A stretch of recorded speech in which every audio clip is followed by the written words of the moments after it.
স্বাগত ৭১ জার্নালে আপনাদের সঙ্গে আছে আমি রাকিব হাসান। দর্শক, আপনারা জানেন সংবাদ পর্যালোচনা ভিত্তিক নিয়মিত অনুষ্ঠানে আমরা খবরের নানান দিক বিশ্লেষণের চেষ্টা করি। পত্রপত্রিকা, টেলিভিশন, ডিজিটাল মিডিয়া, নিউজ পোর্টালে যে সমস্ত খবরের শিরোনাম হয়ে থাকে আমরা এক এক করে সেগুলো শিরোনাম জানিয়ে দেওয়ার চেষ্টা করি। একই সঙ্গে সেসব খবরের সঙ্গে যুক্ত মানুষদেরকেও আমরা সংযুক্ত করি আমাদের আলোচনার টেবিলে। আমাদের স্টুডিওতে এবং অনলাইনে থাকা অতিথিরা সেই সমস্ত খবরের গভীরে ঢোকেন, আমরা তাদের বিশ্লেষণগুলো জানার চেষ্টা করি, প্রশ্ন করে উত্তর খোঁজার চেষ্টা করি। সেই হিসেবে আজ আমার সঙ্গে স্টুডিওতে আছেন দুজন অতিথি। আছেন বিএনপি দলীয় সংসদ সদস্য ফজলে হুদা বাবুল এবং একই সঙ্গে আছেন সিনিয়র সাংবাদিক কামিল ইসলাম কাগজি। আমন্ত্রণ জানাচ্ছি, কৃতজ্ঞতা জানাচ্ছি রাতে সময় দেওয়ার জন্য। এবং আমরা আসলে আয়োজন শুরু করার আগে একটা ধারণা নিচ্ছিলাম যে কী বিষয় নিয়ে আমরা কথা বলবো। এমনিতে আন্তর্জাতিক মহলে ইরান পরিস্থিতি আজকে এবং আগামীকাল এই দুটো দিন ভীষণ রকম উত্তেজনাপূর্ণ থাকবে বোঝাই যাচ্ছে, কারণ ডোনাল্ড ট্রাম্পের ট্রুথ সোশ্যালে দেওয়া যে স্ট্যাটাস তাতে সেরকমটা অনুমান করা যাচ্ছে। এদিকে আমাদের দেশের সংসদে কিন্তু রীতিমতো উত্তপ্ত ছিল। সেগুলো নিয়ে একটু আলাপ করার চেষ্টা করবো এবং বলে রাখি দর্শক, আমাদের সঙ্গে ধারাবাহিকভাবে এই আলোচনার বিভিন্ন পর্যায়ে যুক্ত হবেন অতিথিরা এবং তাদের কথাগুলো আমরা জানার চেষ্টা করব, তাদেরকেও প্রশ্ন করার চেষ্টা করব। একটু বলবেন আমির ইসলাম কাকুজি, আমরা আসলে স্বরাষ্ট্রমন্ত্রীর বক্তব্য দেখলাম, তারও আগে আমরা চিফ হুইপের কথা শুনছিলাম এবং একটা বিষয় সবাইকে বিস্মিত করেছে। কোটা আন্দোলন যেটাতে হলো তার ভিতরে একটা ছিল চাকুরির বয়স যখন আমরা চাকরি দেব সেটা যেন বাড়ানো হয়। অনেক আন্দোলনের ফলে এটা, এবং আজকে সেই বিলটা উত্থাপন করা হলো, ৩২ বছর করা হলো, কিন্তু আমরা বিরোধী দলের পক্ষ থেকে কোনো ভোটের আওয়াজ পেলাম না, হ্যাঁ না কিছুই পেলাম না। কি কারণ আসলে থাকতে পারে? ধন্যবাদ রাকিব, আপনাকে এবং আপনার মাধ্যমে ৭১ টেলিভিশনের দর্শকদেরকেও ধন্যবাদ জানাচ্ছি। এটা ধরে নিতে হবে যে এই পার্লামেন্টে ত্রয়োদশ জাতীয় সংসদের প্রথম বিল কিন্তু এটা, যে চাকরির বয়সসীমা ৩২ বছর করা হলো। এটা আমাদের দেশের যারা ছাত্র যুবক, বিশেষ করে বিশ্ববিদ্যালয় পড়ুয়া, তারপরে যারা পাশ করে বসে আছে, তাদের দীর্ঘদিনের একটা আকাঙ্ক্ষা। তারা ওই যেহেতু আমাদের এখানে একটা নিয়মতান্ত্রিকভাবে সেশন জট থাকে, যে কারণে তাদের সময় মতো তারা বেরিয়ে আসতে পারে না, চাকরির সুযোগ কম, যে কারণে সরকারি চাকরিতে প্রবেশে তাদের অনেক বাধা বিপত্তি আসে। সেক্ষেত্রে তাদের দীর্ঘদিনের একটা স্বপ্ন ছিল, আগে যেটা ৩০ বছর ছিল সেটা থেকে বাড়িয়ে এখন ৩২ বছর করা হলো। এইটা সরকারি দল বিল আকারে পাশ করেছে, এটা আসলেই বিরোধী দলেরও স্বাগত জানানো উচিত ছিল। আমরা দেখলাম সেটা হলো না। তো এইটা কি শুধুই বিরোধিতা করার কারণে, নাকি তারা এই যে বিগত কয়েকদিন ধরে দেখতে পাচ্ছি বাংলাদেশের বর্তমান যে অবস্থা, যে জ্বালানি সংকট, বৈশ্বিক কারণে জ্বালানি সংকট, তারপর হামের যে প্রাদুর্ভাব, এগুলোর মধ্য দিয়ে সরকার কিন্তু একেবারে সেই 91-এর কথা আমার বারবার মনে পড়ে যায়। যখনই সরকার ক্ষমতায় আসলো, আসার সঙ্গে সঙ্গে একটা বড় ধরনের ঘূর্ণিঝড় হলো আমাদের চট্টগ্রামে। সেখানে প্রায় ২.৫ লক্ষ থেকে ৩ লক্ষ মানুষ মারা গিয়েছিল, কিন্তু তারপরে অনেক মানুষ দীর্ঘদিন ধরে জলাবদ্ধতার মধ্যেই ছিল। তো ওই সময় দেখেছি যে দীর্ঘ ৯ বছরের স্বৈরাচার বিরোধী আন্দোলনের পরপরই বিএনপি ওই সময় ক্ষমতায় আসলো এবং একটা দুর্যোগের মধ্যে পড়লো। ২০০১ সালেও আসার পরেও কিন্তু ওই একইভাবে দুর্যোগের মধ্যে পড়তে হয়েছিল। আর এবারও যখনই মানে ক্ষমতা নেওয়ার সঙ্গে সঙ্গেই আসলো কি ইরান যুদ্ধ, ইরানের উপরে চাপিয়ে দেওয়া হলো একটা যুদ্ধ, যে কারণে এখন বাংলাদেশে জ্বালানি সংকট এখন এমন একটা পর্যায়ে পড়ে গেছে। আগে তো রাস্তাঘাটে যে যানজটের অবস্থা ছিল, এখন আজকে রোববারের মতো দিনেও আপনি কিন্তু দেখতে পাচ্ছেন না সেই রকম। এখন আমি বলছি এই বিষয়গুলো কিন্তু কোন রকম অ্যাড্রেস করে নাই বিরোধী দল। বিরোধী দল অ্যাড্রেস করছে কোথায়, যে সংস্কার না হলে বিএনপিকে বা সরকারি দলকে স্বৈরাচার বলা শুরু করবে। কোথা থেকে কোথায় যাচ্ছে খেয়াল করেন, যে আমাদের গণতান্ত্রিক অবস্থায় বা পার্লামেন্টারি সিস্টেমেই বিরোধী দলও কিন্তু সরকারের একটা অংশ। তারা তাদের অবস্থান থেকে বিভিন্ন জায়গায় তারা বিরোধিতা করবে এবং বিরোধিতা করবে জনগণের পক্ষে, কিন্তু তারা হচ্ছে জনগণের মুখপাত্র, জনগণের কথাগুলো বলবে, এটাই স্বাভাবিক।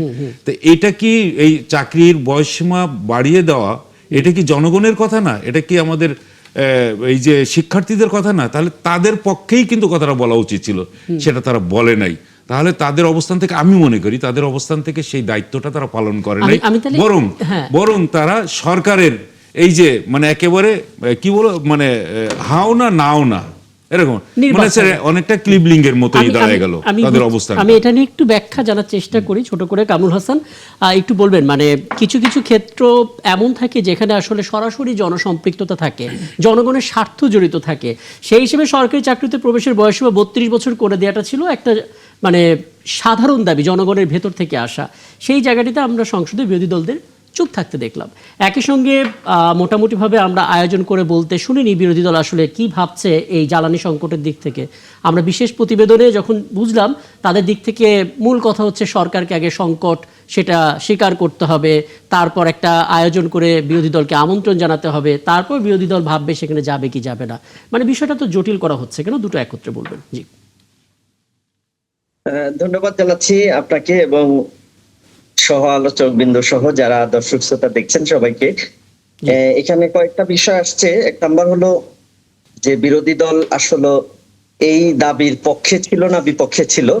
এখানে একটা বিষয় খুব স্পষ্ট যে আমরা যদি 32 বছরকে এন্ট্রির যে আইন এটার যদি বিরোধিতা করতাম তাহলে কিন্তু সেখানে সংসদে আমাদের ভয়েস থাকতো। আমরা এটা বিরোধিতা করিনি, বরং আমরা এটা প্রকারান্তরে সমর্থন করেছি। তবে আমাদের কাছে সবচেয়ে যে কিভাবে সমর্থন করবেন, মানে এখন তো আমরা হাও বলতে শুনিনি আর কি, সেটি হলো নিয়োগের স্বচ্ছতা দরকার। তারপরে হলো বিশাল জট বেঁধে আছে বিভিন্ন সরকারি চাকরিতে যে দীর্ঘদিন হলো নিয়োগ না হওয়ার কারণে বিশাল জট বেঁধে। না কামরুল হাসান, এটা তো পরের আলাপ। মানে শুরুতে তো আমরা দরজাটা খুললাম, 32 বছরের জন্য দরজাটা খুললাম, সেটাকে আমরা অ্যাপ্রিশিয়েট করেছি বিরোধী দলের পক্ষ থেকে। অবশ্যই এটা একটা ইতিবাচক এবং বিরোধী দল সেখানে এটাকে হলো এক ধরনের সমর্থন দিয়েছে এবং পজিটিভলি এটা দেখছেন। এবং আমি মনে করছি যে এই পজিটিভ যে ধারা সেটি হলো আগামী দিনে সত্যিকার অর্থে দলীয় প্রভাব মুক্ত মেধার মূল্যায়নের হওয়ার মধ্য দিয়ে এটা জনগণ হলো সুফল পাবে।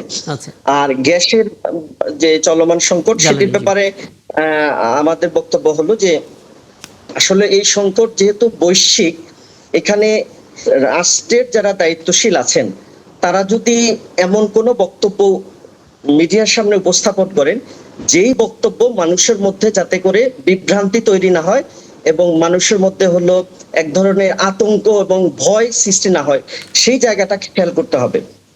মনে রাখতে হবে এই সংকট আমরা সবাই মিলে মোকাবেলা করব এবং সে কারণেই মানে ঐক্যবদ্ধতা দরকার।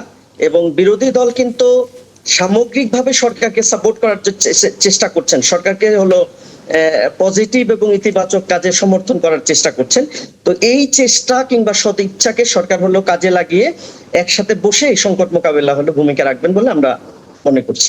জি, মানে আপনার বক্তব্য খুবই পজিটিভ এবং খুব চমৎকার করে বলেছেন, কিন্তু মুশকিল হচ্ছে আমরা বিরোধী দলের অন্যান্য যাদের বক্তব্য পার্লামেন্টে শুনেছিলাম অতটা পজিটিভ আসলে সত্যিকার অর্থে শুনতে পারিনি যতটা আপনি এখন গুছিয়ে বললেন। তারপরও আমরা একটু বোঝার চেষ্টা করি। ফজলুদ্দাহ বাবুল, আপনি পার্লামেন্টে ছিলেন, একটু বলবেন মানে বিরোধী দলের পক্ষ থেকে হয়তো না বলেনি 32 বছরে, কিন্তু ওয়েলকাম করেছে এমন কোনো নিদর্শন আলামত কোনো কিছু পেয়েছেন সেখানে বসে?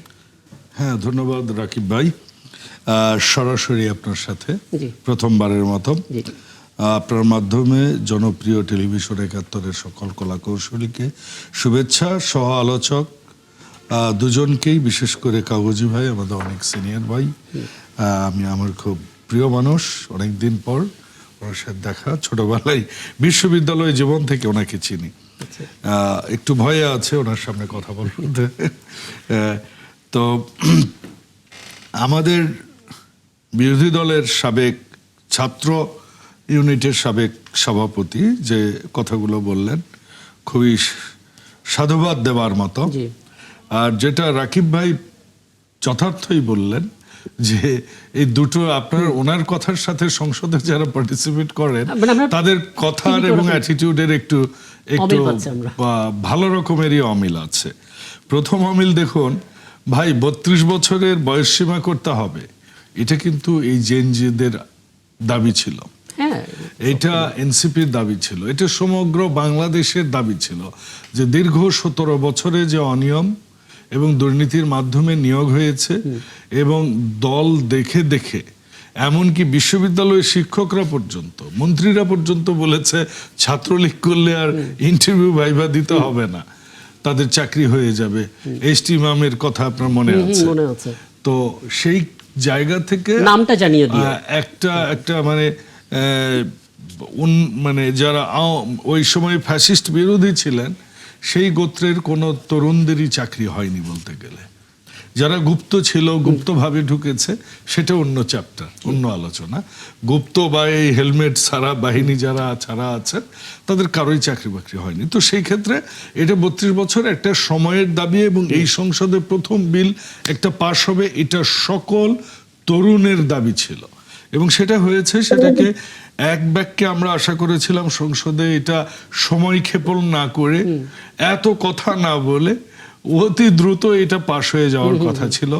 কিন্তু আমরা দেখেছি যে এই সংসদটি গঠিত হবার পর থেকে আমাদের সম্মানিত যারা বেসরকারি সদস্য, আমিও বেসরকারি সদস্য, মানে মন্ত্রী প্রতিমন্ত্রী ছাড়া বাকি সবাই মানে বিরোধী দলের বেঞ্চে, অপোজিশন বেঞ্চে যারা বসেন, তাদের শব্দ চয়ন বলুন, তাদের কর্মপন্থা বলুন, এবং আপনি দেখেন এখন পর্যন্ত 90 দিন পার হয়নি। মানে একটা শিশু মাত্র জন্মগ্রহণ করেছে, এরপর আমরা রোজা গেল, তাই না? নির্বাচনের পরপরই রোজা গেল। আমরা এখনই কিন্তু রাজপথে দেখছি, বায়তুল মোকাররমে দেখছি, আমরা কিন্তু আরেকটি 5 আগস্ট, আবার স্বৈরাচার, এরকম বিভিন্ন টার্ম, বিভিন্ন শব্দ। যে জিনিসগুলো, এই যে জ্বালানি নিয়ে যে কথা বলেছেন, দায়িত্বশীলতার কথা বলেছেন, আই ডু অ্যাপ্রিসিয়েট। কিন্তু উনি আরো একটা কথা বলেছেন, নিয়োগের স্বচ্ছতা।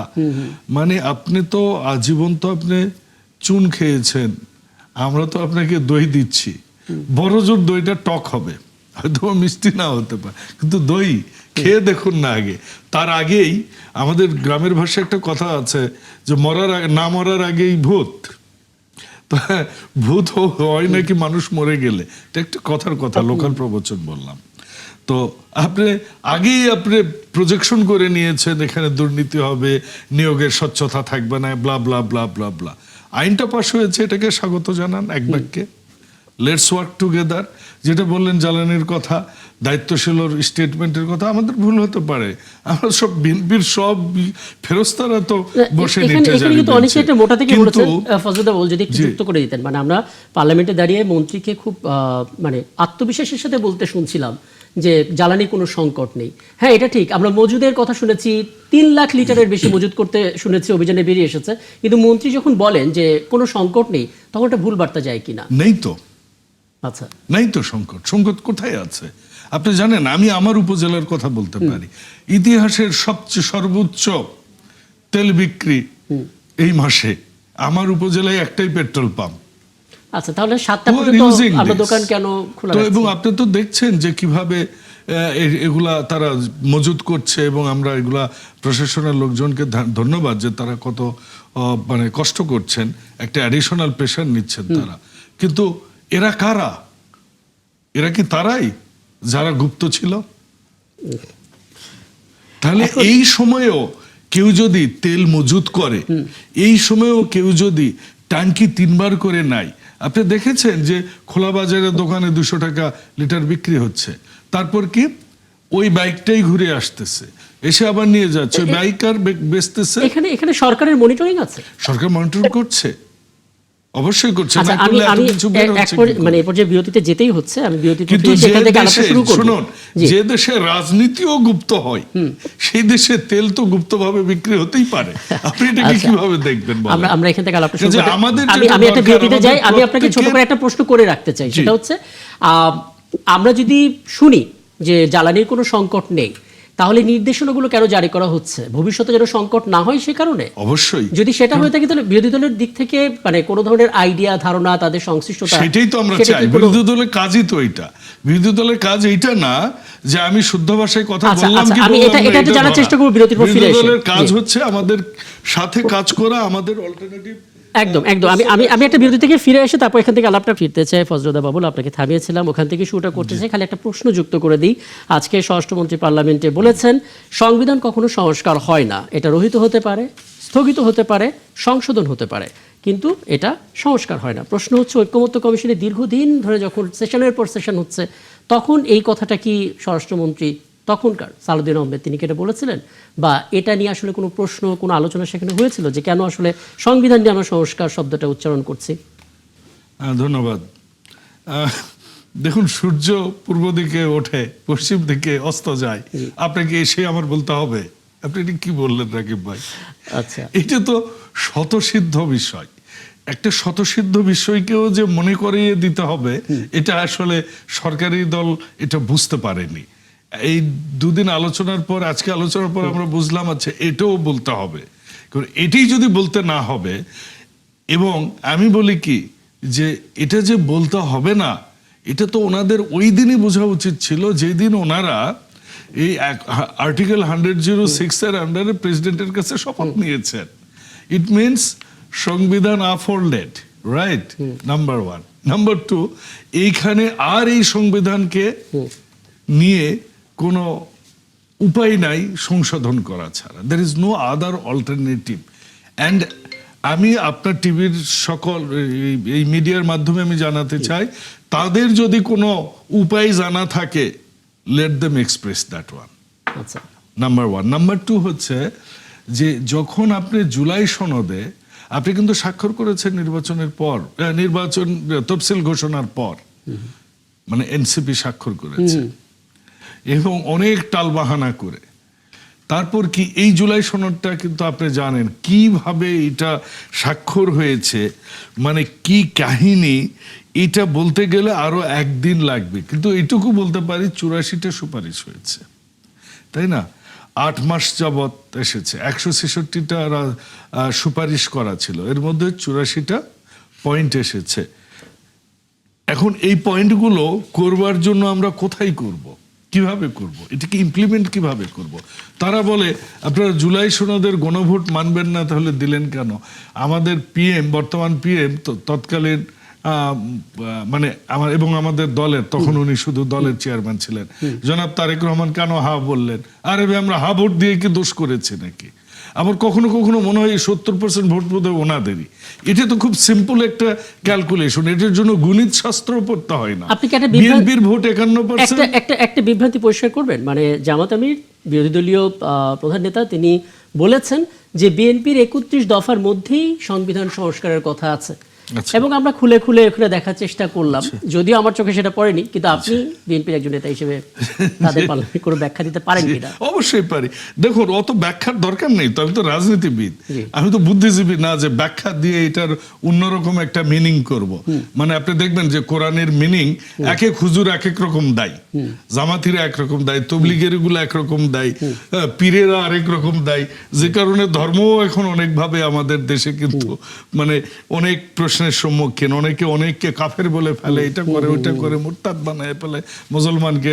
তো আমাদের এইটাও দেখুন, এখানে একটা কথা আছে, এই যে 31 দফা, এখানে একটা কথা আছে, জনগণের গণতান্ত্রিক অধিকার পুনঃপ্রতিষ্ঠার লক্ষ্যে সংবিধান সংস্কার কমিশন গঠন। তো আমরা তো কমিশন গঠন করেছি, এইটাই ওনারা বলছেন। ওটার ব্যাখ্যাটা আমি দিই, আমরা তো কমিশন গঠন করেছি, তারপর তো জুলাই সনদ এসেছে। এই জুলাই সনদের বৈধতা দেওয়ার জন্য আমরা তো জনগণের ম্যান্ডেট যেন থাকে, জনগণ কি ভাবছে, এই জন্য আমরা এটা ভোটেও গিয়েছি, ভোট হয়েছে। এখন এটাকে আমাদের যে সংবিধান আছে, সংবিধানের আমরা কোন কোন জায়গায় এই জুলাই সনদকে কিভাবে ফিট করব, এটা আমাদের আলোচনা, বাস্তবায়নটা আলোচনা। একদম। আমি একটু কামরুল হোসেনের বক্তব্য শুনে আসি, তখন কথা বলি। এই যে আপনি দেখছেন জুলাই সনদ, এই জুলাই সনদের প্রত্যেকটা ধারা উপধারায় শুধু একটি কথাই বলা আছে, সংবিধানের সংশোধন, কোথাও লেখা নাই সংস্কার। দেখুন, প্রথম কথা মনে করুন, এই যে আমার এই পৃষ্ঠা আছে 3 নম্বর, সংবিধান সংশোধন, 3 নম্বর অনুচ্ছেদ, 4 নম্বর অনুচ্ছেদ, সংবিধান বিলুপ্তি স্থগিতকরণ ইত্যাদি অপরাধ, 5 নম্বর দেখেন শুরুতেই কি, সংবিধানের অনুচ্ছেদ এত সংশোধন করা হবে, 6 নম্বর জরুরি অবস্থান। মানে এখানে ষষ্ঠমন্ত্রীর কথা যে রহিত, স্থগিত বা সংশোধন, এই 3টা টার্ম ছিল, এই 3টা। এখন সংস্কার তো এটা তো হয়ে গেছে, সবাই সাইনও করেছে। এইটাকে রূপদান করার জন্য আমাদের সংশোধন দরকার। আইন দরকার, এইটা সংবিধানে আমাদের সন্নিবেশন করা দরকার। আমি পরিষ্কার ভাই, আমি এখান থেকে আলাপটা একটু পরে করি। আপনি মোটামুটি খুব যুক্তিগুলো তুলে ধরেছেন, সেগুলো একটু কামরুল হাসান আপনার কাছে আসতে চাই। আপনি শুনলেন প্রথমত জুলাই যে সনদটা দেওয়া হয়েছে সেখানে আমরা কেবল সংশোধন শব্দটা দেখতে পাচ্ছি, রহিত বা স্থগিত বা বাতিল এরকম কিছু শব্দ দেখতে পাচ্ছি, কোথাও সংস্কার শব্দটা নেই। দ্বিতীয়ত সংস্কার ইস্যুতে নানামুখী পরামর্শের জন্য, মতামতের জন্য ঐক্যমত্য কমিশন হয়েছিল, দিনের পর দিন আমরা বৈঠক দেখেছি 1.5 বছর ধরে, এবং সেই জায়গা থেকে নানা আইডিয়া এসেছে। তারপর আমরা দেখেছি জামাত ইসলামী সেখানে স্বাক্ষরও করেছে, এনসিপি করেনি, উল্টো জামাত ইসলামীকে জাতীয় মেহমান উপাধি দিয়েছিল, পরবর্তীতে তারা তফসিল ঘোষণার পরে গিয়ে স্বাক্ষরও করেছে। তার মানে বোঝা যাচ্ছে প্রত্যেকটি দল এখানে জুলাই সনদের ব্যাপারে একমত। তাহলে বিরোধটা কেন হবে এখানে? সংস্কার আর সংশোধনী টার্মে এসে কেন আটকে থাকবো আমরা? এখানে নতুন করে কিছু শব্দের খেলা শুরু হয়েছে।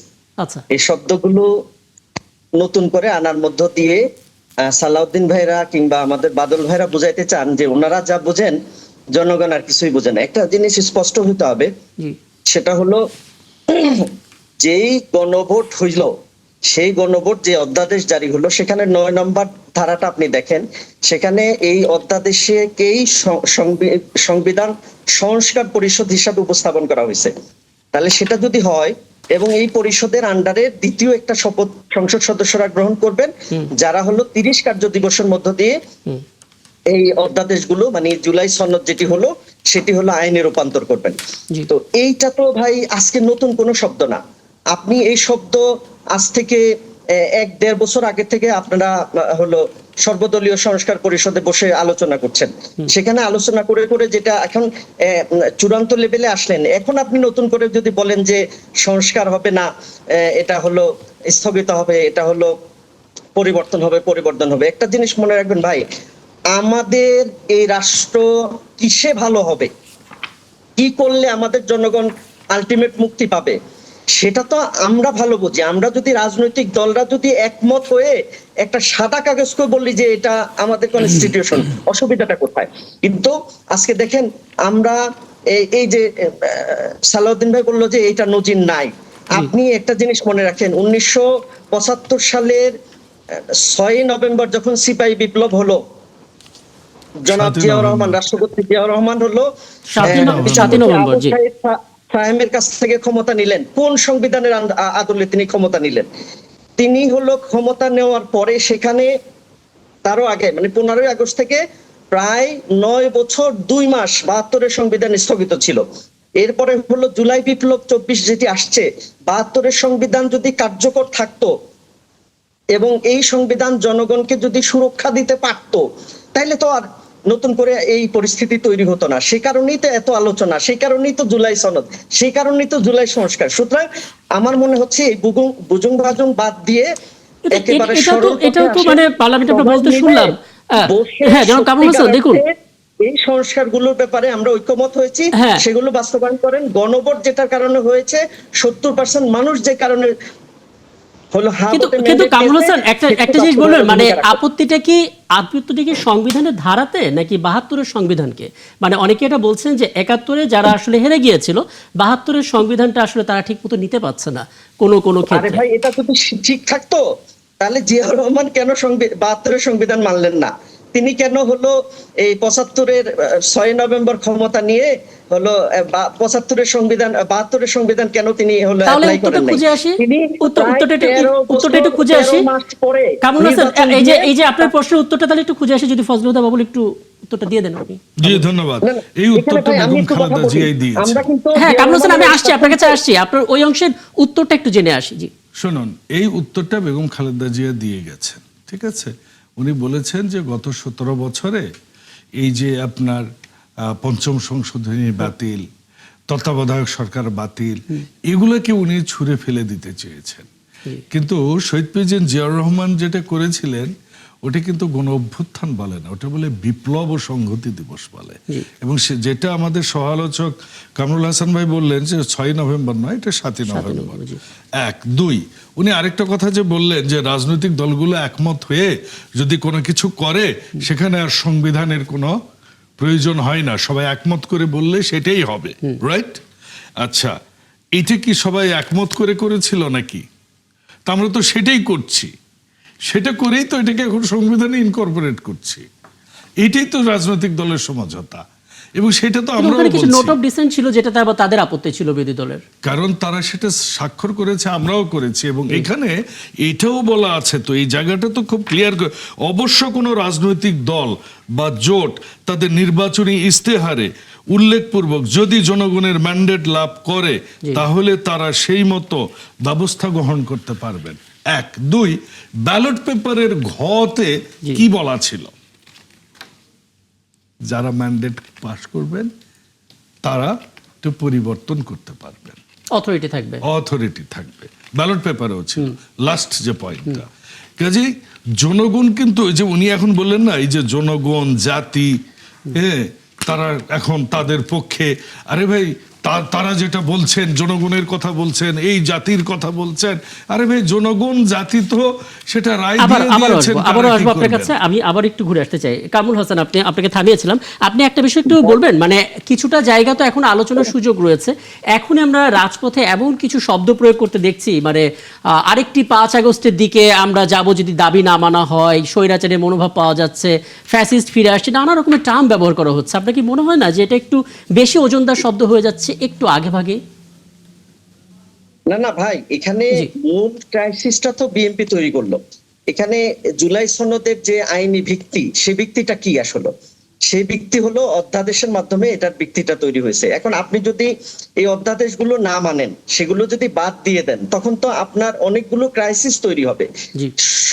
মানে অধ্যাদেশের মধ্য দিয়ে যেটা বলা হয়েছে সেটা হলো যে একটা সংস্কার পরিষদ হবে, ওই সংস্কার পরিষদে সংসদ সদস্যরা একই সময়ে সংসদ সদস্য হিসেবে শপথ নেবেন এবং সংবিধান সংস্কার পরিষদের সদস্য হিসেবে শপথ নেবেন।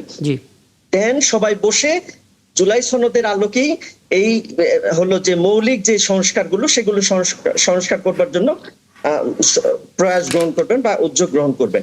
এখন বিএনপি এসে যেটা করলো সেটা হলো গণভোটটাকে তারা বাদ দিয়ে দিচ্ছে। তাহলে গণভোটটা যদি বাদ হয়ে যায়, কিংবা জুলাই সনদ যদি গণভোট বাদ দিয়ে দিয়েছে, হ্যাঁ, গণভোটের যে মানে গণভোটের মধ্য দিয়ে যেই জুলাই সনদটা বাস্তবায়নের যে প্রক্রিয়া, সেটি কিন্তু বিএনপি মানছে না বলেই তো আজকে ডিবেটটা শুরু হয়েছে। বিএনপি সংস্কার পরিষদের শপথ নিচ্ছে না বলেই তো এই ডিবেটটা তৈরি হয়েছে। এবং 12 তারিখ পর্যন্ত যদি এটা সংবিধানের কোন ধারার আওতায় স্বয়ংক্রিয়ভাবে এই অধ্যাদেশগুলো বাতিল হয়ে যাবে, তখন এটার ফিউচারটা কি হবে? সংবিধানের কোন ধারার, আমি একটু প্রশ্ন করি। হ্যাঁ প্লিজ কামরুল হাসান, আপনাকে একটু কিছু জানতে যাচ্ছি। কামরুল হাসান ভাই, আপনি আমাকে বলবেন সংবিধানের কোন ধারার অধীনে বিএনপির সংসদ সদস্যরা সো কল্ড সংবিধান সংস্কার পরিষদের জন্য শপথ নেবেন? একটু বলবেন আমাকে। আপনি আমাকে বলেন যে সংবিধানের কোন ধারা দিয়ে এই নির্বাচন হয়েছে? আপনি আমাকে বলেন সংবিধানের কোন ধারা দিয়ে, আপনি আমাকে বলেন সংবিধানের কোন ধারা দিয়ে হলো এই যে এতগুলো সংস্কার কমিশন হলো, সেটা কোন ধারায় হলো? আপনি আমাকে বলেন সংবিধানের কোন ধারা দিয়ে এতগুলো মানুষ যে, না ভাই, এটা আসতে হবে। কারণ আপনি 72-এর সংবিধান বলছেন, এই সংবিধান যে জনগণকে, আরে ভাই সংবিধান তো আপনারা বললেন ভাই, সংবিধান বলছেন জন্যই তো দেশের এই অবস্থা। আপনারা বিপ্লবী সরকার গঠন করলেন না কেন? আপনারাই তো সরকারের যে শপথ নিলেন, আপনারাই তো সরকারের সবকিছু সিদ্ধান্ত নিলেন। এখানে যেমন কামরুল হাসান আপনি খুব চমৎকার করে ব্যাখ্যা করছেন, কিন্তু বাস্তবতা হচ্ছে অনেকেই প্রশ্নটা আসলে আপনাদেরকেও করেন, আমরা জানি যে সংবিধানে যদি আপত্তি থাকতো তাহলে গোড়া থেকে আপত্তি থাকবে। একটা সময় গিয়ে আমরা সেই সুযোগটা নিলাম, সেখানে 3 জন ছাত্র উপদেষ্টা দেখলাম, তারপর বেরিয়ে এলো, তারপর নির্বাচন হলো, এখন আবারও সেই জায়গায় আপত্তি তোলা, মানে সুবিধা হলে সংবিধান মেনে নেওয়া, সুবিধা না হলে ছেড়ে দেয়া, এরকম একটা ব্যাপার হয়ে যাচ্ছে কিনা? জি, বিষয়টা এরকম না। ওই সময় 5ই আগস্টের পরে একটা যে পরিস্থিতিটা তৈরি হয়েছে, এই পরিস্থিতিটা হলো হঠাৎ করে একটা পরিস্থিতি তৈরি হয়েছে। যেই পরিস্থিতি মোকাবেলাটা কিভাবে হবে, কি হবে, তখন হলো সেনাপ্রধান সবাইকে ডেকেছেন, কথা বলেছেন, বিএনপি সেখানে ছিল, বিএনপি মহাসচিব ছিল, জামায়াতের আমির ছিল, তখন সবাই মিলে বসে সেই সময়ের প্রেক্ষাপটে একটা বিষয় আসছে। সেটি যখন মানে আলটিমেট তো আসলে এই যে বারবার হচ্ছে, কেন মানুষকে রাজপথে রক্ত দিতে হচ্ছে, এর মূল কারণটা হলো যে আলটিমেট আমাদের ব্যবস্থাপনার একটা পরিবর্তন দরকার। যেই ব্যবস্থাপনা আমাদেরকে হলো মানে আমাদের একটা ব্যবস্থাপনার পরিবর্তন দরকার, যেই ব্যবস্থাপনা আমাদেরকে হলো আবার ফ্যাসিস্ট করবে না, আমাদেরকে আবার স্বৈরাচার বানাবে না, আমাদেরকে আবার হলো এই জুলাই কিন্তু সেই ব্যবস্থাপনা তৈরির জন্য তো আস্থা থাকতে হবে জনাব কামরুল হাসান। ভাই হ্যাঁ, আমরা তো দেখতে পাচ্ছি রাজনৈতিক দল হিসেবে আপনাদের সাথে এনসিপির একেবারে শেষ মুহূর্ত পর্যন্ত, মানে আমি জামাত ইসলামের কথা বলছি, শেষ মুহূর্ত পর্যন্ত তারা আসলে মানে এনসিপি দিক থেকে একটা নেতিবাচক কথা বলছিল তারা জামাতকে, যে তারা পেছন দিক থেকে আসলে বিএনপির সাথে আতাত করতে চায় নানা কিছু। তারপর আপনারা আবার এক হলেন, 11 দলীয় ঐক্য তৈরি হলো, নির্বাচন হলো। তার মানে আস্থার একটা সংকট তো রয়েছে খোদ নিজেদের মধ্যে আবার সরকারি দলের মধ্যে, এবং এই আস্থার সংকট থাকলে তো আসলে কোনো সংবিধানই কার্যকর হবে না, কোনো সংবিধানই তো বিকশিত হবে না আসলে। এনসিপির সাথে আমাদের কোনো আস্থার সংকট নাই, সরকারের সাথেও আমাদের আলটিমেট কোনো আস্থার সংকট ছিল না কিংবা নাই। কিন্তু সরকার কেন যেন মানে কাকে খুশি করবার জন্য, কার হলো এজেন্ডা বাস্তবায়নের জন্য হলো আগাচ্ছেন, আমি এটা জানি না। আচ্ছা আচ্ছা, আমি আমি আপনার কাছে আসতাম। হ্যাঁ, আমি একটু শেষ করে আসি। কামরুল হাসান, আপনি খুব চমৎকার একটা পয়েন্ট বলেছেন। আমি ইসলাম কাগজে একটা ছোট্ট লাইন আপনাকে শোনাই। আজকে স্বরাষ্ট্রমন্ত্রী এটা বলেছেন, আজকে মানে যেহেতু 12টা পার হয়ে গেছে গতকাল, তিনি বলেছেন বিরোধী দলের উদ্দেশ্যে যে আসুন সরকারি দল, বিরোধী দল এবং স্বতন্ত্র সদস্যরা মিলে বিশেষ সংসদীয় কমিটিতে আলোচনা করি সংবিধান কিভাবে সংশোধিত হবে, সংসদে নির্ধারিত হবে, বাইরে থেকে আমদানি করা কোনো প্রেসক্রিপশনে নয়, যেটা আসলে উনি ইঙ্গিত দিচ্ছিলেন। যে কারণ ওই কথাটাই আমি তার কাছে একটু জানতে চাচ্ছিলাম, যে ওনারা বলছেন যে সরকার এই সংস্কার কমিশন যেটা বারবার আসছে সংস্কার, সংবিধান সংস্কার না করে বা এখানে মাঝপথে আটকে দিয়ে কার স্বার্থ সিদ্ধি করতে যাচ্ছে, এই কথাটা কিন্তু একটা বলছিল। তা আমি জানতে চাচ্ছিলাম যে বিষয়টা এখন সংসদ চলমান এবং আমরা প্রতিদিন কিন্তু সংসদ ফলো করি, এই কারণে যে সংসদে অত্যন্ত আলোচনা হচ্ছে, প্রাণবন্ত আলোচনা হচ্ছে, যে 300 সদস্য তাদের মনের কথা এখানে বলতে পারছে। তাহলে সেইখানে আলোচনা কমপ্লিট না হওয়া পর্যন্ত কেন বাইরে যাচ্ছে সেই আন্দোলনটা, সংসদের কথাগুলো বাইরে যাচ্ছে কেন? তাহলে তারা কাদের স্বার্থ সিদ্ধি করার জন্য বাইরের রাস্তাটাকে গরম করছে, এটা আমার একটু জানার দরকার ছিল। কামরুল হাসান, যেটা সংসদে, যে বিষয়টা সংসদের, সেটা কেন রাজপথে? বুঝতে পেরেছেন প্রশ্নটা? জি, আমরা 18 কোটি মানুষের স্বার্থ হলো রক্ষার জন্য বাইরে গেছি। আপনি দেখেন সরকার যেখানে প্রথম কাজ ছিল হলো এই সংবিধান সংস্কারের ব্যাপারে হলো প্রথম উদ্যোগ নিবে, সেই উদ্যোগটা না নিয়ে সরকার অন্য আলোচনা করছেন। সেখানে বিরোধী দলীয় মাননীয় নেতা ডাক্তার শফিকুর রহমান হলো মুলতবি প্রস্তাব দিয়ে এটি নতুন করে এজেন্ডাভুক্ত করার জন্য বললেন। সেই আলোচনা যখন ফলপ্রসূ হলো না, তখন বিরোধী দলের আসলে উপায়টা কি ছিল? যে জনগণ বিরোধী দলকে যে ম্যান্ডেট দিয়েছে, যে সংবিধান সংস্কারের যে জুলাই সনদের আলোকে যে ম্যান্ডেট হলো দিয়েছে, সেটি বাস্তবায়নে বিরোধী দল তো জনগণের কাছে দায়বদ্ধ। সেই দায়বদ্ধতা থেকে বিরোধী দল হলো রাজপথে গিয়েছেন এবং জনগণকে বলেছেন যে মানে আপনার ব্যাখ্যাটা অনুসারে আমি একটু একটা ইস্যু জিজ্ঞেস করি জনাব কামরুল হাসান। যে কোনো, আপনি 18 কোটি জনগণ তো বললেন, যে কোনো একজনের কাছে যদি আপনি জিজ্ঞেস করেন যে ঠিক এই মুহূর্তে আপনি কোনটা নিয়ে চিন্তিত, জ্বালানি সংকট নিয়ে চিন্তিত নাকি জুলাই সনদ নিয়ে চিন্তিত, উনি মানে উত্তরটা আসলে কি দেবেন বলে আপনার মনে হয়? শোনেন, একটা জিনিস ভাই, মানে একটা বাধ্যবাধকতা আছে তো। 12 তারিখ হলো, যদি এই অধ্যাদেশগুলো আইনভুক্ত না হয় তাহলে স্বয়ংক্রিয়ভাবে এগুলো বাতিল হয়ে যাবে 12 তারিখের মধ্যে। আমরা যেখানে 12 তারিখ নাকি 9 তারিখ? 9 তারিখ আমি কতটুকু জানি। তাহলে এই জায়গায় এই জাতির জন্য আলটিমেট এটা কিন্তু জরুরি ভাই। এরপরে আপনি যে গ্যাস বা তেলের সংকটের কথা বলছেন, আমি একদম পরিষ্কার।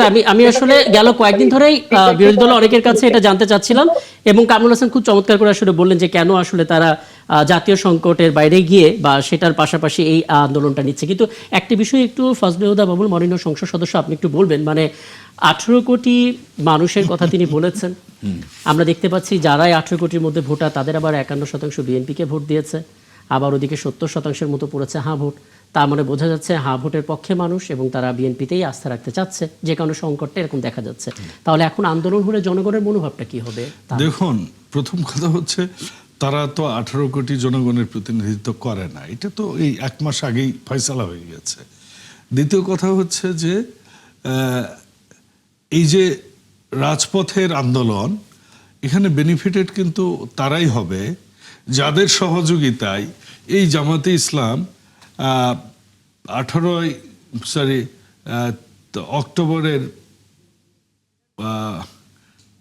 অক্টোবরে ফকিরাপুলে সরকারের সহযোগিতায় সুন্দর করে প্রোগ্রাম করেছে। আর আমি সহ আমাদের বিএনপি দলের নেতাকর্মীরা টিয়ার গ্যাস খেয়েছে, সাউন্ড গ্রেনেড খেয়েছে, জীবন নিয়ে আমরা মানে জীবন মৃত্যুর সন্ধিক্ষণে আমরা কাটিয়েছি। কাজেই এইটা তারাই বেনিফিটেড হবে এই রাজনীতি থেকে, রাজপথের রাজনীতি থেকে, যাদের আশ্রয় প্রশ্রয়ে একটা রাজনৈতিক দল দীর্ঘদিন গুপ্তভাবে রাজনীতি করেছে। তারাই এখানে বেনিফিটেড হবে যারা এই দেশটার ভালো চায় না, যারা ফ্যাসিস্ট ছিল। এই রাজপথের আন্দোলন শুধুমাত্র এই দেশটাকে এই মুহূর্তে আমরা যদি জুলাই সনদটা সুন্দর করে আমরা সংসদে, যেটা সব রাজনৈতিক দল আমরা একমত হয়েছি, এটাকে যদি সংবিধান সংশোধনের মাধ্যমে আমরা যদি ইনকর্পোরেট করতে না পারি, তাহলে তারাই বেনিফিটেড হবে যারা বাংলাদেশের স্বাধীনতা সার্বভৌমত্বে বিশ্বাস করে না, যারা 71-এ এই দেশের বিরোধিতা করেছে, যারা এই দেশের আধিপত্য বিস্তার করার জন্য ফোঁস করছে, এবং তারাই এখান থেকে লাভবান হবে।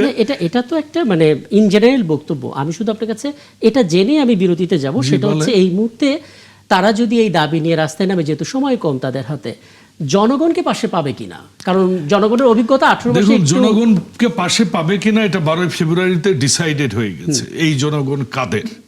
নাম্বার 1। নাম্বার 2 হচ্ছে যারা আপনি, আচ্ছা আরেক ভাবে আমি কথা বলি, তাহলে ওইটা ব্রেকের পরে এক লাইনে শেষ করব।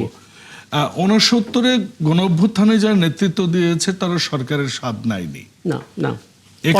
71-এর মুক্তিযোদ্ধারা সরকারের স্বাদ নাইনি বললেই চলে।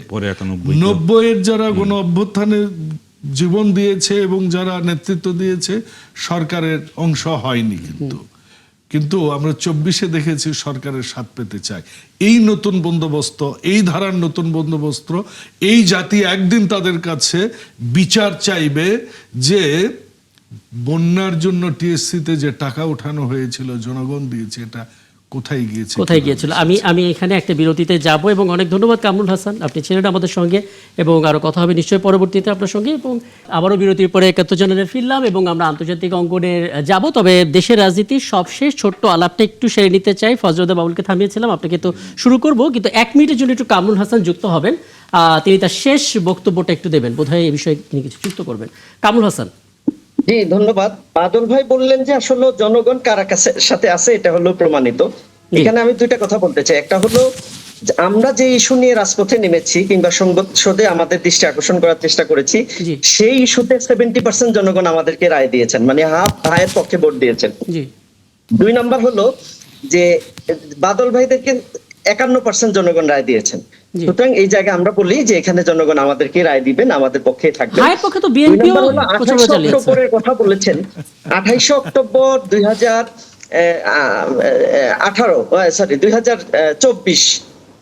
2023 সেই দিন, আগের দিন বিএনপিকে হলো সরকার অনুমতি দিয়েছে সমাবেশ করবার জন্য, জামাতকে অনুমতি দেয় নাই। জামাতের পক্ষ থেকে বলা হয়েছে রক্তের বন্যা যদি বয়ে যায়, সেই বন্যাকে পার করে জামাত হলো মতিঝিলে সমাবেশ করবে। জামাত তার সেই বক্তব্যের উপরে এস্টাবলিশ ছিল। সর্বশেষ সারা দেশ থেকে যখন স্রোতের মতো, বন্যার মতো জামাতের নেতাকর্মীরা আসছিল, সকাল থেকে দুপুর পর্যন্ত সরকার হলো গুলি করেছেন, সরকার হলো আমাদের বহু নেতাকর্মীকে গ্রেপ্তার করেছেন, রক্তাক্ত করেছেন, পা ভেঙে দিয়েছেন, ইভেন গুলি করে পা আলাদা করে ফেলছেন। এই ঘটনাগুলো ঘটেছে। এইরকম স্যাক্রিফাইসের মধ্য দিয়ে আমরা 28 অক্টোবর আমাদের রাজপথে সমাবেশ করার অধিকার হলো আমরা আদায় করেছি। আনফরচুনেট বিএনপি অনুমতি দেওয়ার পরেও সামান্য একটু মানে টু শব্দ কি জন্য হয়েছে, তারা হলো পঙ্গপালের মতো দৌড়িয়ে চলে গেছে। সুতরাং বিএনপির ব্যর্থতার কারণেই গত 17 বছর হলো ফ্যাসিবাদের গোলামির জিনজির হলো এই দেশের মানুষকে পড়তে হয়েছে। এই বিএনপির ব্যর্থতাই আবার জনগণকে সেই দিকে নিয়ে যায় কিনা আমরা সেই দিক থেকে শঙ্কিত, কারণ এই সংস্কার যদি বাস্তবায়ন না হয় দেশ আবার সেই দিকে চলে যেতে চলে পারে। যাবে, এটা সুতরাং আপনাদের আমরা বক্তব্য। BNP কে হ্যাঁ, কামরুল বলবো, হোসেন, আপনি শেষ করেছেন তো না? আমাদের অন্য বিষয়ে আলাপ করতে হবে। সদিচ্ছার উদয় হোক। জি। আপনারা হলো আসুন আলোচনার মধ্য দিয়ে যেটি সেটেল বিষয় সেগুলো বাস্তবায়নের জন্য 12 তারিখের আগে ভূমিকা রাখবেন, সেটি আমরা আহ্বান করছি। অনেক ধন্যবাদ কামরুল হাসান, অনেক ধন্যবাদ যুক্ত হওয়ার জন্য। আমি একটু ফজলুদ্দিন বাবুল আপনার তো একটা মন্তব্য চাইবই, কারণ অনেক ত্যাগ তিতিক্ষা স্বীকার করেছে জামাতে ইসলামী এবং বিএনপি নাকি তেমন একটা করেনি। দেখুন, আমি আর ওনার কোনো প্রশ্নের উত্তর দেওয়ার মতো আমার মানে অবস্থা নেই, অবস্থানও নেই। কারণ যারা এইটুকু বোঝে না যে 51% সাথে কত পার্সেন্ট হইলে 70% হয়, এটুকু বোঝে না, ওইটা নিয়ে আমি আর ওই গাণিতিক সংজ্ঞা আর দিতে যাচ্ছি না।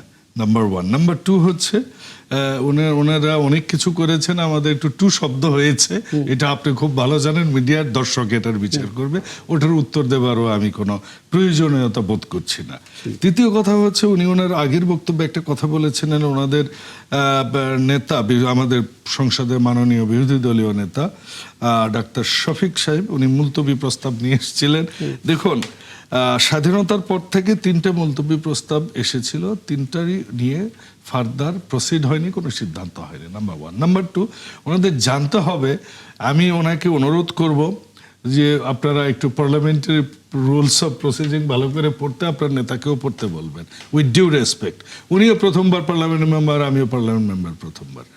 তো ওখানে উনি যে প্রস্তাবটা তুলেছিলেন, unfortunately it was not as per the rules of procedure of parliament. তারপরও স্পিকার এটা অ্যাকসেপ্ট করেছিলেন এবং সেটা নিয়ে আলোচনা হয়েছে। তো ন্যাচারালি আপনি 212 সাথে আপনি 78 কিভাবে টিকে বলেন? আপনি এটা জনগণ যে ফয়সালাটা দিয়েছে, এর পরের আর কোন ফয়সালা? আমি তাহলে আলাপটা এখানে শেষ করি। একটা বিষয় খুব জানতে ইচ্ছা করছে, এটা আসলে মানে রাজনৈতিক ইস্যু না, কিন্তু এটা আসলে অনেকে জানতে চাওয়া, সংসদে এত মাইক বিভ্রাট কেন হচ্ছে? ভাই, যে দেশে রাজনীতি গুপ্ত হয় সে দেশে সংসদের মাইক বিভ্রাট হতেই পারে। আমার কাছে যেটা মনে হয়েছে, এটা অবশ্যই দুঃখজনক। প্রথম দিনেও হয়েছে, আজকেও হয়েছে। আমাদের স্পিকারও এটা নিয়ে, মাননীয় স্পিকার এটা নিয়ে মানে কথা বলেছেন। এটা আমার কাছে, যদি আপনি জানতে চান, I am not an engineer, আমি পিওর হিসাব রক্ষক মানুষ, হিসাব রক্ষকের ছাত্র আমি। আমার কাছে মনে হয়েছে দীর্ঘদিন যাবৎ তো আসলে পার্লামেন্ট চলেনি। তো এটা তো মেশিন, আপনি গাড়ি যদি বাসায়, নতুন গাড়িও বাসায় যদি ফালাই রাখেন, ওটাতে অনেক প্রকারের ডিফিকাল্টিজ আসে, সে কারণে হতে পারে। কিন্তু তার কাছে আমার প্রশ্ন যে এইটা কেন চেক করা হচ্ছে না, ওইটাই আমি বলছি। এই যে আবার আমি এখানে একটু কামরুল হোসেনকে বিদায় দিই। কামরুল হোসেন, আপনাকে অনেক ধন্যবাদ। নিশ্চয়ই সামনে কোনো আয়োজনে আবারও আপনাকে পাবো এবং আরো কথা বলার সুযোগ হবে। কৃতজ্ঞতা।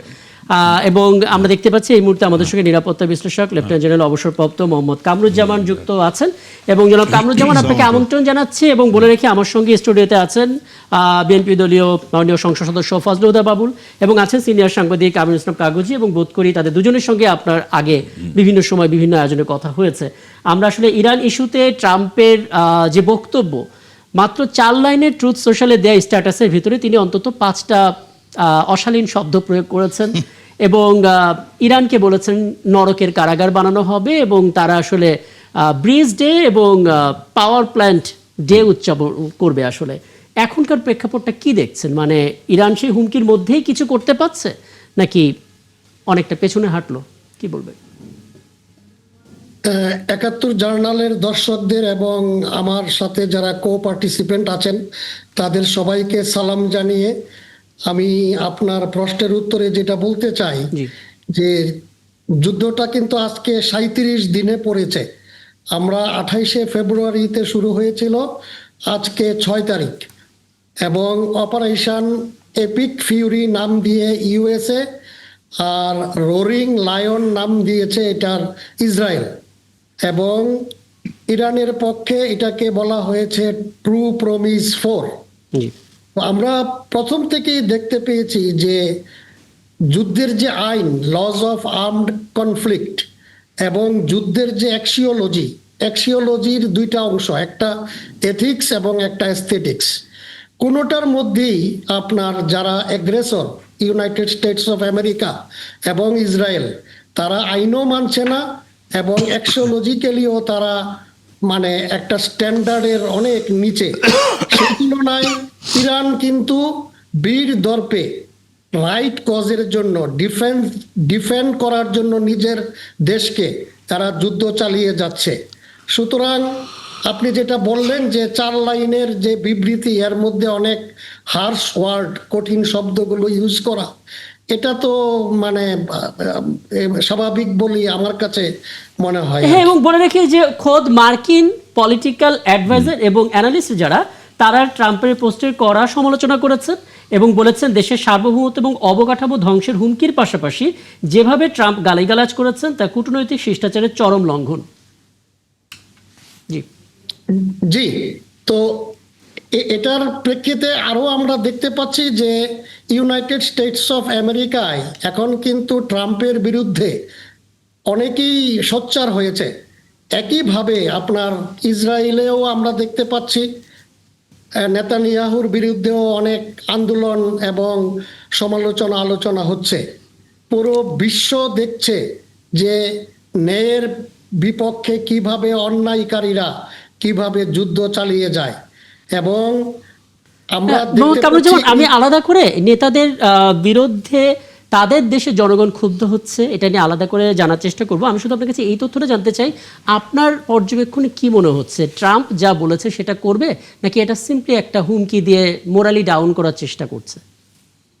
যুদ্ধে আপনার প্রোপাগান্ডা এটা একটা মানে কমন একটা অস্ত্র।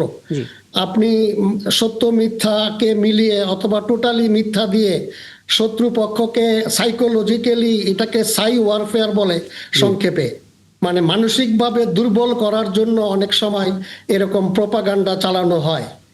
আমরা দেখতে পেলাম যে যখন ট্রাম্প বললেন যে ইরানের নৌবাহিনী এবং বিমান বাহিনীকে তিনি মোটামুটি শেষ করে দিয়েছেন, কিন্তু এর পরক্ষণেই আমরা দেখলাম যে শুক্রবারে তাদের যে আপনার F-15 ঈগল প্লেন যে ক্র্যাশ করলো, প্রথমে 35 বলা ছিল, পরে F-15। জি জি, এই ক্র্যাশের পরে এবং এটার যে রেস্কিউ অপারেশন চালালো, এগুলো দেখলে তো আমরা বুঝতে পারি যে এগুলো আসলেই টোটাল প্রোপাগান্ডা, মিস ইনফরমেশন এবং ডিসইনফরমেশন চলছে যুদ্ধের পাশাপাশি। একদম পরিষ্কার। আমার এই আলাপে বলে রাখি জনাব ফজলে হুদা বাবুল এবং আমির ইসলাম কাগজি, আপনারা চাইলে সরাসরি প্রশ্ন করতে পারেন ওনাকে, নয়তো আপনার কাছে আমার একটা জানার আছে। আমরা দেখতে পাচ্ছি এখন পর্যন্ত পরিসংখ্যান যা বলছে তাতে মার্কিন ক্ষয়ক্ষতির পরিমাণটা সঠিক তথ্য জানানো হচ্ছে না, এবং যে F-35 এবং F-15 বিমানের কথা বলছে, 15 হচ্ছে তাদের দেশের সর্বাধুনিক, এবং তারা এটা নিয়ে একটা মাস্টার প্ল্যান করে রেখেছে, তারা এটা বিক্রি করবে বিভিন্ন দেশের কাছে এই যুদ্ধ পরবর্তী সময়। সেই জায়গা থেকে যখন এই বিমানটাই ভূপাতিত হয়, তখন তো তাদের সামগ্রিকভাবে তাদের সামরিক সরঞ্জাম সেটাও যেমন প্রশ্নের মুখোমুখি হচ্ছে। পাশাপাশি একটা বিষয় কিন্তু পরিষ্কার হয়ে যাচ্ছে, ইরানের যে অস্ত্র, যে এতদিন ধরে তারা শুধুমাত্র তেল বিক্রির টাকা দিয়ে দেশকেই গঠন করে রাখে নাই, তারা তাদের নিজেদের নিরাপত্তা, নিজেদের সম্পদ রক্ষার জন্যে তারাও কিন্তু ওইভাবে সমৃদ্ধ হয়েছে। এবং প্রযুক্তিগত দিক থেকে এখন আমরা কিন্তু একটু আগেও বলেছি যে ইরান মনে হয় এই যুদ্ধে হঠাৎ করে পড়ে যাবে, যেমন ইরাক পড়ে গিয়েছিল, লিবিয়া পড়ে গিয়েছিল, এইখানে এসে আমেরিকাকে কিন্তু হোঁচট খেতে হচ্ছে। ফলে ইরানের কাছে এখনো পর্যন্ত কি আছে আর কি নেই এই তথ্য যেমন আমেরিকার কাছে নেই, এই তথ্য দিচ্ছে না। এই কারণে এদের পেছনে আমরা এখন আস্তে আস্তে দেখতে পাচ্ছি যে চীন এবং রাশিয়া তাদের প্রযুক্তিগতভাবেও অনেক হেল্প করে যাচ্ছে। এবং আমরা দেখেছি যে ইসরায়েলে, তারপরে ভূমধ্যসাগরে বিভিন্ন জায়গার স্যাটেলাইটের যে সমস্ত ছবি, এই ছবিগুলো ইরানের পাওয়ার কথা ছিল না, কিন্তু তারাও পেয়ে যাচ্ছে। আর আমেরিকার যে সবচেয়ে মানে উন্নত প্রযুক্তি দিয়ে যে F-35 থেকে সরে এসে কিন্তু F-10, এবং তারা তো ওখানে গিয়েছিল, মূলত আমেরিকা গিয়েছিল ওখানে রেজিম চেঞ্জ করার জন্য, তাই না, সরকার পরিবর্তন করার জন্য, সেটা তো পারলো না।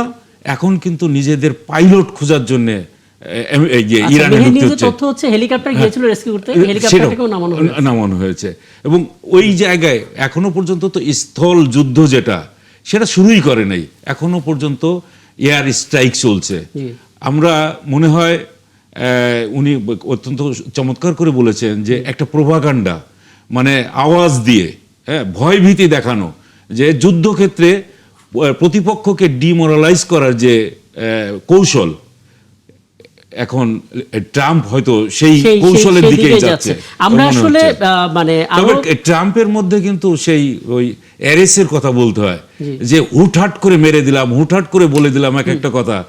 এথেনার যেমন একটা সুকৌশল থাকে, এর কিন্তু একেবারেই নেই আমার কাছে মনে হয়েছে। একদম। আমি আরেকটা বিরতিতে যাব এবং অনেক কিছু জানতে চাওয়ার আছে মোহাম্মদ কামরুজ্জামান আপনার কাছে। তার আগে আমি ফজলুদ্দা বাবুল একটা প্রশ্ন একটু করে যাই, তারপর বিরতি থেকে এসে উত্তরটা জানার চেষ্টা করব। আপনারা যারা রাজনীতি করেন, এখন এই সময়টাতে এসে লোকাল রাজনীতি দিয়ে তো হবে না, আমরা সবাই একটা গ্লোবাল ভিলেজে চলে এসেছি এবং বিশ্ব রাজনীতির অংশ এখন প্রত্যেকটা দেশ। আমরা না চাইলেও কোনো না কোনো দেশের স্বার্থের সঙ্গে আমরা জড়িয়ে যাব। আমরা এখন দেখতে পাচ্ছি রাশিয়া থেকে চাইলেও আমরা তেল কিনতে পারবো না, কারণ অনেক ধরনের বিধিনিষেধ আছে। শুধু আমাদের দেশ না, এটা পাকিস্তানের উপরেও আছে, এটা বিভিন্ন দেশের উপরে আছে। বাংলাদেশ আসলে কূটনৈতিক সমীকরণটা কি করবে, আমি এটা জানার চেষ্টা করবো বিরতি থেকে ফিরে এসে। সবশেষ বিরতির পর আবারও ফিরলাম ৭১ চ্যানেলে, রাকিব হাসান আপনাদের সঙ্গে আছি এবং সংসদ সদস্য একটা প্রশ্ন করে গিয়েছিলাম, বিশ্ব রাজনীতিতে বাংলাদেশের এখন কোন সমীকরণে হাঁটতে হবে, কারণ সংকট এখন বিশ্বজুড়ে চলছে। ধন্যবাদ। সংকট বিশ্বজুড়ে চলছে, এখন নয়, এই পুরো এক দশক ধরেই কিন্তু চলছে, একটার পর একটা। আপনি আফগানিস্তান বলেন, আপনি ইউক্রেন বলেন, এরপর আপনি এইটা আসলো, এছাড়াও আরো অনেক ধরনের ইকোনমিক ওয়ার আমরা দেখেছি, শুল্ক ট্যারিফ বসানো দেখেছি। কাজে আমরা কিন্তু যুদ্ধের মধ্যেই বসবাস করছি দীর্ঘদিন। প্যান্ডেমিককে অনেকে বায়োলজিক্যাল ওয়ার বলেছে, প্যান্ডেমিক অ্যানাদার বায়োলজিক্যাল ওয়ার গিয়েছে, আপনি পারফেক্টলি বলেছেন। আর আমি আপনার এই প্রশ্নের উত্তরে আসব। আমি একটু অ্যাড করতে চাই মেজর জেনারেল কামরুজ্জামান সাহেবের কাছে, যে সেটা হচ্ছে, হ্যাঁ আপনারা পারফেক্টলি বলেছেন যে ওদের কি আছে আমরা জানি না। আসলে ইরানটা একটু ডিফারেন্ট কান্ট্রি বটে। ইরান ওই তথাকথিত ওই উপসাগরীয় দেশগুলোর মতো তাদের আচার আচরণ না, তাদের ইতিহাস না, তাদের সংস্কৃতি না, ধর্মের মিলটা হয়তো আছে, কিন্তু অন্য কোনো কিছুতেই তাদের সাথে মিল নাই। আপনি যদি বলেন পদার্থবিদ্যা বলেন, পুরকৌশল বলেন, আপনি জ্যোতির্বিদ্যা বলেন, সে প্রাচীনকাল থেকে সে আল বিরুনি বলেন, আপনি যদি সংস্কৃতির দিকে আসেন, ইরানি সংস্কৃতি এখনো, সেই পারস্য সংস্কৃতি এখনো এতটাই রিচ যে কল্পনাতীত। আপনি যদি ভৌগোলিক অবস্থার দিকে আসেন, আমার যতটুকু মনে আছে, আপনি আমাকে ভুল হলে কারেক্ট করে দিবেন, ইরানে ৩১৯টা এয়ারপোর্ট আছে। এত ছোট একটা কিভাবে? ইরানের যে জিওগ্রাফিক্যাল যে লোকেশনগুলো, আমার যাওয়া হয়নি, আমি মধ্যপ্রাচ্যে ছিলাম কিন্তু ইরানে যাওয়া হয়নি, ওই যে সেই স্যাংশন যে ব্যাপারে আবার আসবো। তো এক একটা ছোট ছোট ছোট ছোট হিল তাদের, এবং কোন হিল থেকে কিভাবে যেতে হবে আমার মনে হয় না যে এই কৌশল আমেরিকার কাছে আছে, যেটা আর কি স্বাধীনতা যুদ্ধে যেটা পাকিস্তান আমাদের কাছে যে কারণে ধরা খেয়েছিল, যে আমরা কচুরিপানার মধ্যে আমাদের মুক্তিযোদ্ধারা কচুরিপানা মাথায় দিয়ে লুকিয়ে থেকেছে। কারণ এই স্ট্র্যাটেজি কচুরিপানা তো আর ইসলামাবাদে নাই, পাঞ্জাবে নাই, আর এত অলিগলি আমাদের দেশে। আমাদের ইরানের ঠিক এরকম একটা অবস্থা যদি স্থলপথে শুরু হয়, তারা আরো বাধার সম্মুখীন করবে। আপনার কাছ থেকে আরো ভালো জানবো এই বিষয়ে। তবে সেই সাথে আরেকটা কথা আমি আপনাকে বলতে চাই, যে চায়না অ্যান্ড রাশিয়া, অনেকে খুব হোপফুল। আমার কাছে মনে হয়েছে রাশিয়া উইল সাপোর্ট চায়না, এটা আমার ব্যক্তিগত, I am not an war analyst, ওয়ারের কি বলবো, হিউম্যান বিং, সাধারণ মানুষ হিসেবে আমি বলছি, চায়না সবসময় ব্যবসা নির্ভর, যে যেখানে গেলে, কারণ আপনারা দেখেছেন যে মায়ানমারে সরকারের সাথেও আছে, আরাকান বাহিনীর সাথেও আছে, ওপেন সিক্রেট। সো তারা হচ্ছে ইকোনমিক ওয়ারে আছেন। তো এখানে এই ইকোনমিক ওয়ারের কারণেই তারা ইরানটা হয়তো নিতে চায়, তেলটার সাথে থাকতে চায়, এই কারণে তারা হয়তো সমর্থন দিচ্ছেন বা দিবে। কারণ চায়না লাস্টে যে কথাটা বলেছেন যে হরমুজ প্রণালী নিয়ে, ওটাই হয়তো একটা তারা এই প্রথম তারা ফার্স্ট টাইম, বাংলাদেশের ব্যাপারটা যদি একটু বলতেন। হ্যাঁ, বাংলাদেশের ব্যাপার তো ফার্স্ট টাইম তারা বলছেন যে এইটা হরমুজ প্রণালীর সমাধান। তো এটা একটা বলছেন, তার মানে তারা ওপেনলি ফার্স্ট বললেন। তো দেখা যাক কি হয়। এটা মেজর জেনারেল সাহেব আরো ভালো আমাদেরকে বলতে পারবেন। আপনি যেটা বলেছেন কূটনৈতিক সমীকরণ, দেখুন কূটনৈতিক সমীকরণ কিন্তু শহীদ প্রেসিডেন্ট জিয়াউর রহমান যেটা দেখিয়ে গেছেন, আপনি জানেন যে ইন্ডিয়ার চোখে চোখ রেখে রাজনীতি করাই বিএনপির রাজনীতি, এবং সেটা শহীদ প্রেসিডেন্ট জিয়াউর রহমানও করেছেন, বেগম খালেদা জিয়াও করেছেন। শহীদ প্রেসিডেন্ট জিয়াউর রহমান আপনি জানেন ওই অবস্থায়ও কিন্তু উনি আমাদের জাতীয় কবি কাজী নজরুল ইসলামকে ভারত থেকে দেশে নিয়ে এসছেন। দ্যাট ইজ দ্য কূটনীতি। আপনি যদি ম্যাডাম খালেদা জিয়ার কথা বলেন, ওনার সময় সেকেন্ড টাইমে ওনার সময় কি হলো, পার্টির অ্যান্টি ডাম্পিং শুল্ক করে দিলেন, হিউজ শুল্ক। ম্যাডাম এটা নিয়ে অনেক দরবার করে ভারত শুনলেন না। তো ওই সরকার, বিএনপির ওই সরকার কিন্তু WTO ওয়ার্ল্ড ট্রেড অর্গানাইজেশন পর্যন্ত গেছেন, যে সেটাতে জয়ী হয়ে এসে ভারতের কাছে এসে কাজেই। আর এই আমাদের বর্তমান যে সরকার লেড বাই জনাব তারেক রহমান, উনি কিন্তু এই কূটনীতিটা খুব ক্লিয়ার করে বলেছেন। সেটা হচ্ছে সবার আগে বাংলাদেশ। আমার ওই পাকিস্তান থেকে আমি কি পাবো, ভারত থেকে কি পাবো, আমেরিকা থেকে কি পাবো, রাশিয়া থেকে কি পাবো, চায়না থেকে কি পাবো, ওইটাই আমার বড় রাজনীতি। এর জন্য আমি সবার কাছেই যাব, আবার কারো কাছে যাওয়া আমার যদি ইন্টারেস্টে বাধা হয় আমি সেখানে একদম পরিষ্কার। আমরা যদি শেষ পর্যায়ে আমি একটু মোহাম্মদ কামরুজ্জামান আপনার কাছ থেকে এই অংশ শুনে নিতে চাই। কুর্দিদের মাধ্যমে ইরানি বিক্ষোভকারীদের অস্ত্র দেওয়ার স্বীকারোক্তি করেছেন শেষমেশ পর্যন্ত ট্রাম্প। প্রথমত কুর্দিদের সাথে ট্রাম্পের তো একটা আস্থার সংকট আছে, কুর্দিরা তো ট্রাম্পকে পছন্দ করে না। ওদিকে ট্রাম্প পরিকল্পনা করছে কুর্দিদেরকে সরাসরি মাঠে নামিয়ে দেবে এবং পাশাপাশি তাদের মাধ্যমে ইরানি বিক্ষোভকারীদের হাতে অস্ত্র পৌঁছে দেবে। পুরো জিনিসটা কতটা সহজ হবে, মানে পরিকল্পনা কতটা বাস্তবে রূপ নেবে বা আদৌ সম্ভব কিনা সেটা? ধন্যবাদ। আপনি জানেন যে আন্তর্জাতিক সম্পর্কে বলা হয় enemies enemy is your friend. আবার এটাও বলা হয় there is no permanent friend, no permanent enemy, only permanent is your interest. তো কুর্দিদের হেল্প নিবে এটা তো অনেক পরের কথা। যেই পাহলভি সরকার, রেজা শাহ পাহলভি সরকার মানে কে ওরা যেভাবে চালিয়েছিল 1979-এ, এই সরকারের কে মানে ইসলামিক বিপ্লবের মাধ্যমে খোমেনি যখন ক্ষমতায় আসে, তখন কিন্তু পাহলভি দেশ ছেড়ে পালায়। সেই পাহলভির কবর কিন্তু আপনার ইয়েতে হয় নাই, ইরানে হয় নাই, তার কবর ইজিপ্টে।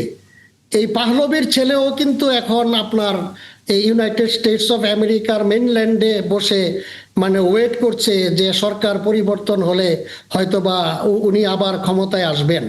তো আপনি যে কুর্দিদের কথা বললেন, এগুলো আপনার এখনকার এই যে অ্যাসিমেট্রিক ওয়ারফেয়ারে এগুলো প্রক্সি ওয়ার। ওরা যেরকম আপনার ইরানের এগেনস্টে, ইরানের যারা স্বার্থের বিরুদ্ধে কাজ করে তাদেরকে যেভাবে ইসরায়েল এবং ইউনাইটেড স্টেটস অফ আমেরিকা ব্যবহার করছে, একইভাবে ইরানেরও প্রক্সিজ আছে।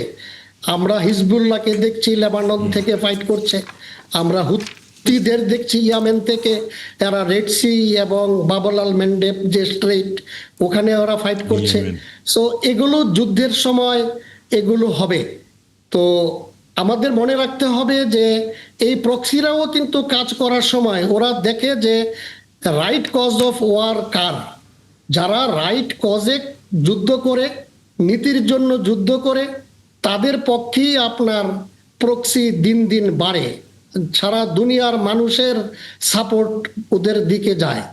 তো ওইভাবে বললে আমার মনে হয় ট্রাম্প বা নেতানিয়াহু নিজের দেশকেই যেখানে কনভিন্স করতে পারছে না, নিজেদের জেনারেলদেরকে যেখানে তাকে বরখাস্ত করতে হচ্ছে, সেখানে এরকম বাইরের লোক দিয়ে ইরানের বিরুদ্ধে সহজভাবে যুদ্ধে জয় পেয়ে যাবে, এটা আমার কাছে মনে হয়। একদম। দেখুন, আমার হাতে যে রিপোর্টগুলো আমরা দেখছিলাম, সিএসবি নিউজের পাশাপাশি গার্ডিয়ান, একই সঙ্গে নিউ ইয়র্ক টাইমসেও যে সমস্ত বিশ্লেষকরা মতামত দেন, কলাম লেখেন, তাদের অনেকে বলছেন যে ট্রাম্প অভিশংসিত হতে পারেন, নিজ দেশের জনগণ এবং অন্য পার্টিতে যারা আছেন, এমনকি নিজের দলেরই একটি বড় অংশ তার ইমপিচমেন্ট চান।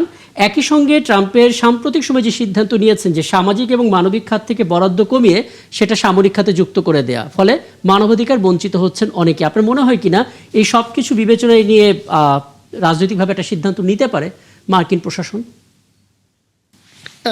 মার্কিন প্রশাসন অবশ্যই নিবে বলে আমার ধারণা, বিকজ এরা রোম স্ট্যাটিউটের সিগনেটরি কান্ট্রি। তো আমরা দেখেছি এর আগেও যে যুদ্ধগুলো হয়েছে বসনিয়া হার্জেগোভিনা থেকে এর পরবর্তী সময়ে বিভিন্ন সময়ে জি। যারা এই যুদ্ধবাজ তাদেরকে কিন্তু ইন্টারন্যাশনাল ক্রিমিনাল কোর্ট আইসিসি ওখানে কিন্তু তাদেরকে নেওয়া হয়েছে এবং তাদের বিচার হয়েছে। এছাড়া আপনার ইউএন এর 6টা অঙ্গের একটা বড় অঙ্গ হলো ICJ, international court of justice. So মানে ন্যায় নীতির প্রশ্নে, আইনের প্রশ্নে, তারপরে এথিক্স এবং এস্থেটিক্সের প্রশ্নে আমার তো মনে হয় যে ইউনাইটেড স্টেটস অফ আমেরিকা যারা গণতন্ত্রের নামে এরা এত সারা বিশ্বে সকলের কাছে গণতন্ত্রকে নিয়ে যারা এত কথা বলে, আমার তো মনে হয় যে এবং তারাই আসলে তাদের কাছ থেকে প্রশ্নবিদ্ধ। অনেকে ট্রল করছেন যে ডোনাল্ড ট্রাম্প বোধহয় প্রথম কাউকে পাগল বললেন আর কি তার স্ট্যাটাসের মাধ্যমে। অনেক ধন্যবাদ মোহাম্মদ কামরুজ্জামান আমাদেরকে সময়টা দেওয়ার জন্য, এবং নিশ্চয়ই সামনে কোনো আয়োজনে আবার আপনাকে পাবো। এবং আমি আসলে সত্যি দুঃখ প্রকাশ করছি, কারণ রাত 1টায় সংবাদ হবে এবং হাতে সময় নেই। এবং আপনাদের দুজনকেও ধন্যবাদ, সামনে আয়োজনে আবারও কথা হবে নিশ্চয়ই। এবং দর্শক, এই ছিল আজকে 71 জানালা আয়োজনে। আগামীকাল দেখা হবে নতুন ইস্যু নিয়ে, আমাদের সঙ্গে থাকবেন।